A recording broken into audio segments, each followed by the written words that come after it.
Assalamualaikum warahmatullahi wabarakatuh. Waalaikumsalam. Alhamdulillah, alhamdulillahi rabbil alamin. Wabihi nasta'inu ala umuri dunya waddin. Wassalatu wassalamu ala ashrafil anbiya'i wal mursalin wa ala alihi wa sahbihi ajma'in, amma ba'du. Segala puji syukur atas nikmat yang diberikan oleh Allah Subhanahu wa taala, yang mana sebentar lagi kita akan menemui atau menyambut bulan suci Ramadan, yang alhamdulillah hampir setahun ini kita menjalani hari-hari dengan penuh keberkahan, kenikmatan yang diberikan oleh Allah Subhanahu wa taala. Meskipun saudara-saudara kita tidak lupa juga untuk selalu mendoakan, baik yang ada berjuang di daerah Palestina sana ataupun yang sedang berjuang menghadapi musibah di daerah Sumatera dan yang lainnya. Oleh sebab itu, keberkahan yang diberikan oleh Allah Subhanahu wa taala ini adalah nikmat yang sangat luar biasa yang dapat kita rasakan sehari-harinya. Oleh sebab itu, salah satu rasa syukur kita adalah dengan mendoakan saudara-saudara kita agar selamat dan terus membaik keadaannya. Amin amin ya rabbal alamin. Salawat dan juga salam selalu kita haturkan kepada suri tauladan kita, baginda Nabi Muhammad sallallahu alaihi wasallam, yang mana baginda Nabi Muhammad SAW banyak sekali menuturkan, banyak sekali memberikan contoh, menjadi qudwah kepada kita. Sehingga ketika kita benar-benar mengaku cinta kepada beliau, kita akan terus mencari, ingin mengenal lebih dekat bagaimana keseharian dan qudwah yang diberikan oleh beliau. Yang mana ketika kita benar-benar mencintai, saya yakin hampir setiap orang yang sudah menginjak masa dewasanya, yang sudah bertemu dengan pasangannya, yang sudah mengerti apa itu cinta, suka, kasih sayang dan sebagainya, pasti mengetahui betapa luar biasanya ketika seseorang mencintai suatu hal, mencintai orang lain, maka akan dicari apa yang menjadi kesukaan, atau bahkan hal-hal mendetail dari orang yang dicintainya. Oleh sebab itu, jika kita benar-benar mencintai baginda Nabi Muhammad SAW, maka rasa cinta itu pasti akan terwujud dalam bentuk salah satunya mengenal lebih jauh baginda Nabi Muhammad SAW, dan bahkan lebih jauh lagi adalah benar-benar mengikuti sunnah-sunnah yang diajarkan atau dicontohkan oleh beliau. Dan pada kesempatan kali ini kita akan menyambung kembali untuk hadis tentang muamalah dan juga al-akhlaq, yang mana di dalam kitab ini kita sudah mencapai hadis ke-8, dan tidak bosannya untuk mengulang kembali hadis-hadis yang ada sebelumnya, karena seperti tadi kalau kita benar-benar mencintai baginda Nabi Muhammad SAW, maka kita juga tidak akan pernah bosan, tidak akan pernah enggan untuk mengulang hadis-hadis yang ada atau mempelajari apa yang dicontohkan oleh beliau. Pada hadis kali ini sebenarnya kita sudah masuk ke dalam al-mawaddah. Kemarin ketika bab pertama kita membahas tentang birrul walidain. Kemudian pada pembahasan kedua, yang mana birrul walidain ini terdapat 5 hadis. Kemudian pada pembahasan kedua ada juga ada munukron au nisyan ihsanuhuma ilaika, yaitu tidak boleh melupakan kebaikan kedua orang tua. Dan yang ketiga adalah al-mawaddah, yaitu kasih sayang. Sedangkan pada pembahasan pertama, yang pertama adalah hadis yang menjelaskan ketika sahabat bertanya kepada baginda Rasulullah SAW tentang siapa orang yang harus atau yang paling berhak untuk dihormati. Dan kita sudah tahu ini hadis yang sangat masyhur, bahwa baginda Nabi Muhammad SAW menjawab ummuka, yang berarti adalah ibumu, sebanyak 3 kali.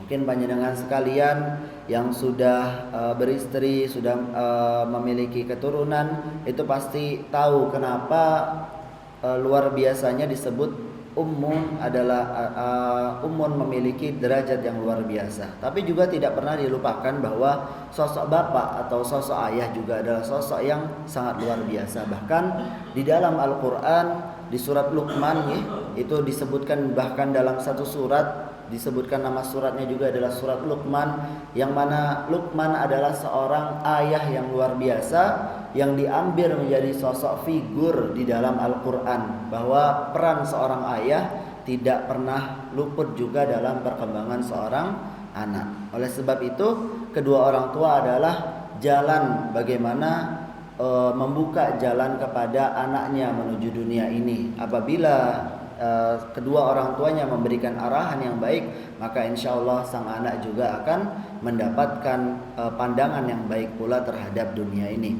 Begitu juga pada hadis kedua, yakni sama hadisnya dengan riwayat yang berbeda, yakni dijelaskan ketika setelah ummun dan juga abun, setelah ibu dan juga bapak, maka disebutkan siapa lagi yang berhak dihormati. Summa al-aqrab fal aqrab, adalah orang-orang yang dekat, yaitu kerabat-kerabat kita, orang-orang yang ada di sekitar kita, termasuk juga tetangga kita. Bahkan dalam hadis yang lain Rasulullah SAW menjelaskan, man kana yu'minu billahi wal yaumil akhir falyukrim jarahu.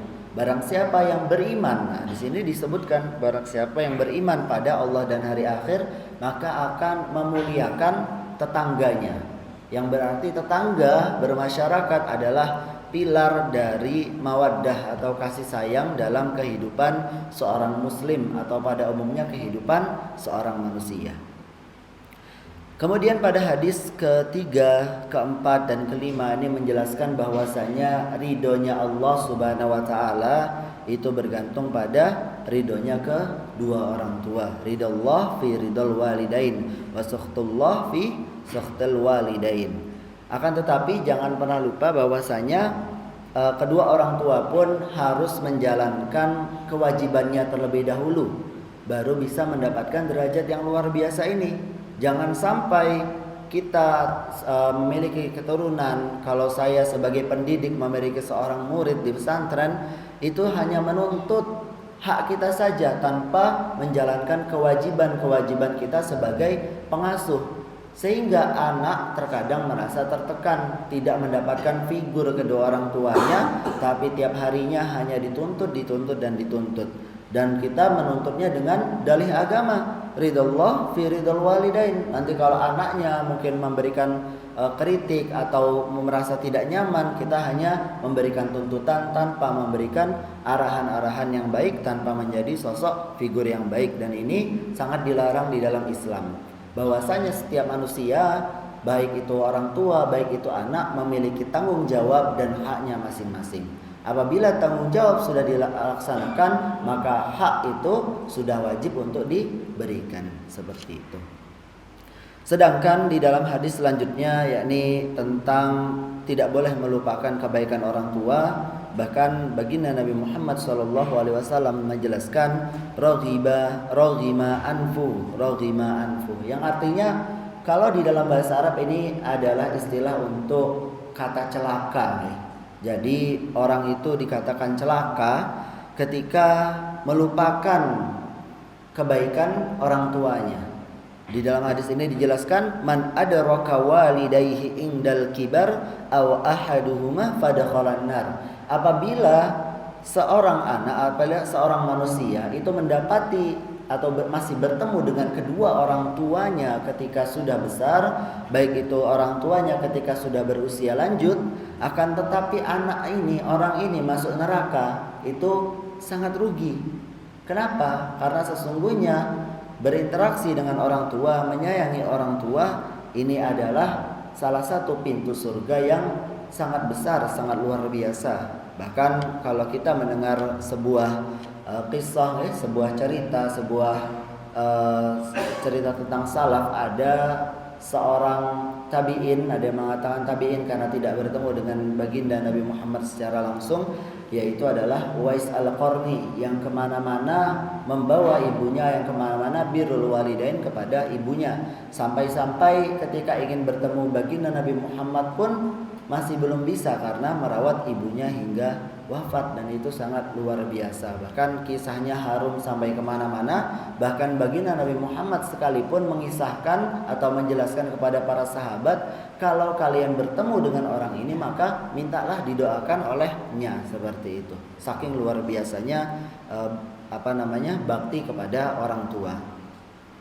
Kemudian kita memasuki hadis yang ketujuh yang kemarin terakhir kita bahas, yaitu al-mawaddah, tentang kasih sayang.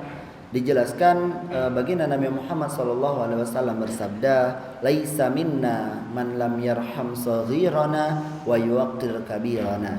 Yang artinya, bukanlah di antara kami barang siapa yang tidak menyayangi orang-orang yang lebih muda dan juga tidak menghormati orang-orang yang lebih tua. Oleh sebab itu, kita sebagai orang yang sudah berumur, sudah dewasa, itu wajib untuk menyayangi anak-anak atau orang-orang yang lebih muda daripada kita, dan kita juga atau anak-anak juga wajib untuk selalu menghormati orang-orang yang lebih tua. Kenapa? Karena biasanya orang-orang yang lebih tua, yang lebih berumur, pengalaman hidupnya lebih banyak, sehingga apa yang dikatakan biasanya berdasarkan pada pengetahuan, wawasan, dan juga pengalaman. Akan tetapi anak-anak yang lebih muda ini wajib kita sayangi. Kenapa? Karena masa depan mereka masih lebih panjang daripada kita. Karena mereka akan mendapatkan pengalaman-pengalaman berharga, sehingga dari rasa kasih sayang kita, lingkungan yang kita ciptakan itu akan menciptakan kehangatan, sehingga nanti ketika mereka mendapatkan kesulitan-kesulitan ketika menjalani hidup, mereka juga akan tegar dalam menjalani hidup, tidak merasa gundah gulana. Kemudian pada hadis yang baru ini, yang hari ini kita masuk pembahasannya, yaitu adalah al-mu'minu mir'atu akhihi idza ra'a fiha 'aiban aslahahu. Yang artinya, yakni al-mu'min, seorang mukmin, mir'atu akhihi, adalah cerminan dari saudaranya, saudara seiman, yaitu saudara semukmin. Idza ra'a fiha 'aiban aslahahu, apabila melihat di dalam muslim yang lain, di dalam saudaranya terhadap suatu keburukan, aslahah, maka dibetulkan. Dibetulkan ini yaitu dijelaskan oleh para ulama, yaitu menasehati. Sebagaimana ketika kita melihat diri kita di dalam cermin, kita tahu kalau cermin itu tidak mungkin memantulkan selain bayangan kita. Kalau ada yang salah di dalam cermin itu atau tampilan kita masih kurang, maka kita akan memperbaiki tampilan kita, bukan memperbaiki cerminnya. Karena cermin tidak mungkin menampilkan sesuatu yang berbeda, seperti itu. Apabila kita melihat, oh ternyata bajunya kurang rapi, apa yang kita betulkan? Diri kita sendiri, sehingga cerminan tersebut akan kembali kepada diri kita sendiri. Begitu juga ketika kita melihat saudara kita sebagai cerminan diri kita, ada aib di sana atau melakukan kesalahan-kesalahan, maka wajib kita nasihati. Dan menasihati atau menegur saudara kita itu yang paling baik adalah ketika sendiri atau ketika tidak di khalayak umum, sehingga tidak menyakiti hati dari saudara kita. Bahkan di dalam Al-Quran Allah Subhanahu wa ta'ala berfirman, a'udzubillahi minasyaitonir rajim, innamal mu'minuna ikhwatun fa aslihu baina akhawaykum. Yang artinya, sesungguhnya orang-orang yang beriman itu adalah saudara. Fa aslihu baina akhawaykum, maka perbaikilah di antara persaudaraan kalian. Wattaqullaha la'allakum turhamun, maka bertakwalah kepada Allah Subhanahu wa taala agar kalian disayangi. Dan beginilah hadis-hadis yang diajarkan oleh baginda Nabi Muhammad SAW tentang muamalah, tentang akhlak, semuanya mengajarkan tentang kasih sayang, yang mana kasih sayang itu juga dilandasi dari kewajiban dan hak yang dijalankan oleh seorang muslim. Mungkin ini yang bisa saya sampaikan, kurang dan lebihnya saya mohon maaf. Dan jangan lupa untuk terus mendoakan saudara-saudara kita yang sedang berjuang, yang sedang terkena musibah. Atau kalau kita memiliki sesuatu yang lebih, mungkin kita bisa sumbangkan, bisa kirimkan sebagai bentuk perhatian kita. Karena di dalam hadis ini juga dijelaskan innamal mu'minuna ikhwah. Sesungguhnya kalau kita memang bersaudara, maka kita pasti akan saling tolong menolong. Bahkan disebutkan al-mu'minu mir'atu akhihi. Sesungguhnya seorang mukmin itu adalah gambaran dari saudaranya. Bahkan ada hadis juga yang lain yang mengatakan al-mar'u ala dini akhihi, yang artinya seseorang itu akan beradab atau akan sama dengan din saudaranya. Kalau saudaranya itu adalah atau circle-nya atau teman-temannya atau keluarganya itu merupakan orang-orang yang kurang baik, maka dia juga akan termasuk menjadi orang-orang yang kurang baik. Oleh sebab itu, marilah kita menjadi orang-orang yang saling tolong menolong, saling mengingatkan, terus saling pula mendoakan agar kehidupan kita, orang-orang di sekeliling kita menjadi terus-menerus lebih baik. Barakallahu li wa lakum wa bima fihi minal ayati wa dzikril hakim innahu huwal ghafurur rahim. Wassalamualaikum warahmatullahi wabarakatuh.